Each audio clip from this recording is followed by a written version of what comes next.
puasa? Jangan pada lemes-lemes dong. Jangan jadikan puasa sebagai penghalang kita untuk tetap semangat. Oke?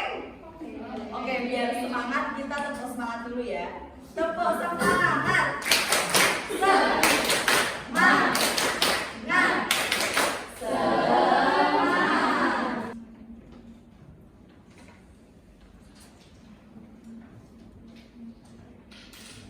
Oke, hari ini kita akan belajar tentang adab kepada saudara, teman, dan tetangga.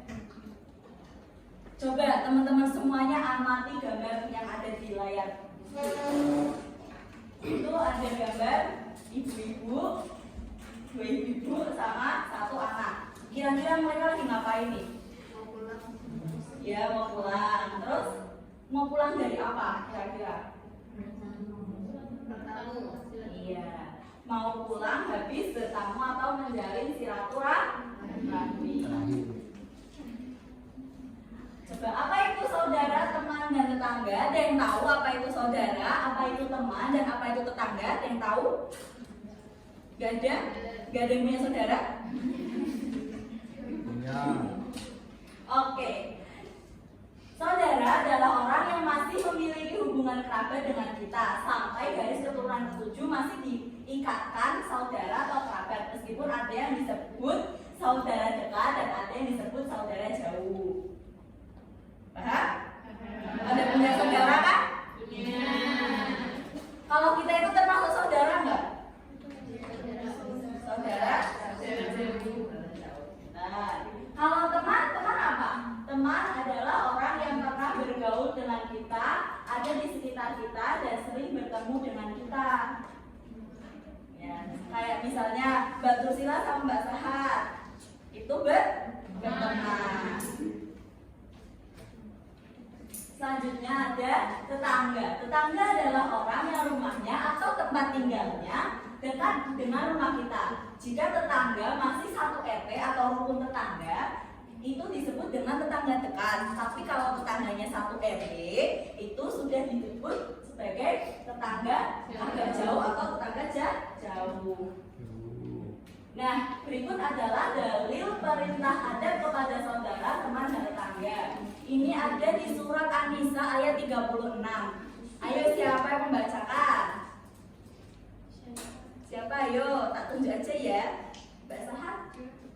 Mbak Sahat aja, masih kan Mbak Sahat aja. Sama para ahli sekarang. Mbak Sahat, lagi. Coba Mbak Nafa wes. Mbak Nafa yang baca. Oh, lagi halaman. Mas Dian, Mas. Gak mungkin lagi halaman kan? Ayo Mas dibaca. Ayo dibaca. Astagfirullahaladzim, browsing Mas. Ayo dibaca Bu. Ya Allah. Yang lain Bu. Yang dekat. Nah, Mbak Dila wes sudah dibaca Mbak Dila. Sebelahnya Mbak Arina. Bismillahirrahmanirrahim. Wa'budullaha wa la tusyriku bihi syai'an wa bil walidaini ihsanan wa bidil qurba wal yatama wal masakin wal jari bil qurba wal jaril junubi was sahibi bil jambi wa bis sabil wa ma malakat aymanukum innallaha la yuhibbu man kana mukhtalan fakhura. Ya, terima kasih Mbak Allah. Mbak Arina. Nah, artinya adalah sembahlah Allah dan janganlah kamu mempersekutukannya dengan sesuatu apapun. Dan berbuat baiklah kepada kedua orang ibu bapak, karib kerabat, anak-anak yatim, orang-orang miskin, tetangga yang dekat dan tetangga yang jauh.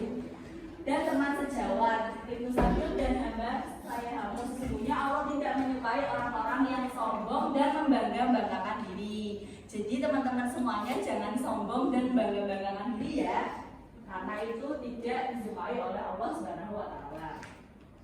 Oke. Selanjutnya yaitu bentuk dan ciri-ciri adab kepada saudara. Yang pertama, adab menjalin silaturahmi antara saudara. Di sini semuanya masih menjalin silaturahmi kan? Masih. Walaupun ikatan saudara itu ada yang sedikit menyebalkan, tapi tetap ya kita harus menjalin silaturahmi. Yang kedua, saling perhatian dan kasih sayang. Yang ketiga, ada menjaga nama baik keluarga. Yang keempat, ada menjauhi sifat permusuhan kepada saudara. Jadi meskipun terkadang omongan saudara itu menyakitkan di hati teman-teman semua, tapi mohon untuk Sabar. ya jangan dimusuhi saudaranya. Jadi kita harus sabar dan berlapang dada. Yang kelima yaitu menjaga perasaan saudara. Yang selanjutnya ada bentuk dan ciri-ciri adab kepada teman. Yang pertama ada menciptakan suasana aman dan nyaman dalam berteman. Ada nggak kalian yang merasa terancam berteman sama temannya? Misalnya, aduh rahasia aku dipegang sama dia, jadi aku harus berteman sama dia. Gak ada? Oke, kita semuanya. Yang selanjutnya ada suka membantu teman. Yang ketiga ada membawa kebaikan dalam pergaulan. Jadi misalnya temannya jarang sholat, diingatkan ayo sholat. Jangan temannya nggak mau sholat, yaudah kamu aja nggak mau sholat. Ya. Yang keempat yaitu menganggap teman sebagai one team one aim atau satu tim satu tujuan. Yang kelima ada menanamkan sifat mengalah. Nah ini yang susah ya teman-teman, kadang kita tuh punya perasaan nggak mau mengalah sama temennya ya. Harus kita punya sifat mengalah. Yang selanjutnya yaitu bentuk dan ciri-ciri adab kepada tetangga. Yang pertama ada menerapkan 5S. Siapa yang tahu apa itu 5S? Apa aja 5S? Senyum, sabar, sabar, sopan, santun. Selanjutnya ada menjaga kerukunan dan keamanan. Yang ketiga menganggap tetangga dekat sebagai saudara. Yang keempat ada saling silaturahmi. Yang kelima ada selalu membuka pintu maaf. Yang keenam sama ya menanamkan sifat mengalah. Selanjutnya yaitu cara-cara membiasakan diri beradab islami kepada saudara, teman, dan tetangga. Yang pertama ada menyadari setiap orang Islam adalah saudara orang Islam yang lain. Yang kedua mempercayai bahwa saudara ibarat bagian dari tubuh kita. Jadi misal satu bagian itu sakit, semuanya akan sakit. Yang ketiga memberi perhatian kepada saudara, teman, dan tetangga. Yang keempat menjaga sopan santun dan perasaan saudara, teman, dan tetangga. Yang kelima suka membantu terutama saat mereka membutuhkan. Jadi kalau ada saudara, teman, atau tetangga yang membutuhkan jangan ditinggalin aja ya, jangan acuh tak acuh, karena sesungguhnya kita sebagai manusia itu adalah makhluk sosial. Kita nggak bisa hidup tanpa orang lain, kita nggak bisa sendirian ya. Selanjutnya yaitu hikmah beradab islami kepada saudara, teman, dan tetangga. Yang pertama dapat tercipta suasana kekeluargaan, persahabatan, dan hidup bertetangga yang rukun dan damai. Yang kedua selalu menjaga ajaran Allah Subhanahu wa Ta'ala dan Rasulnya dan mengamalkannya. Yang ketiga terwujud lingkungan yang nyaman dan islami. Nah, contoh adab islami kepada saudara, teman, dan tetangga. Ya, di sini ada cerita ya, ibu ceritain sedikit. Gurina adalah seorang ibu rumah tangga yang setiap harinya itu hanya mengurus anak-anaknya saja dan melayani keperluan suami dengan senang hati. Rumah Gurina berhadapan dengan rumah nenek Parni, seorang nenek tua yang sudah lanjut usia. Tanpa mengurangi keharmonisan hubungan bertetangga, diam-diam Gurina sering membantu nenek Parni dalam bentuk makanan. Jadi misalnya Gurina masak kelebihan itu selalu dikasihkan kepada nenek Parni. Terus pakaian dan kadang-kadang uang sekedar untuk memenuhi kebutuhan hidup. Meskipun nenek Parni masih mempunyai seorang anak, tetapi rumah anaknya agak jauh dan hidup pas-pasan. Oleh karena itu nenek Parni sangat membutuhkan belas kasihan orang lain. Di sini teman-teman ada nggak yang kayak gitu kayak Gurina?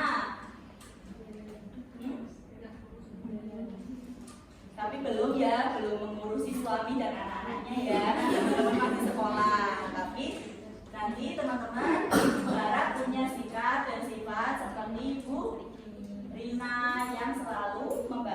tetangganya. Oke, sekian dari Ibu. Nanti Bu tugaskan untuk teman-teman semua bisa mengimplementasikan apa yang tadi sudah Ibu jelaskan ya.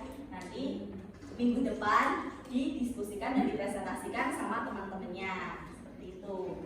Sekian dari Ibu. Wassalamualaikum warahmatullahi wabarakatuh.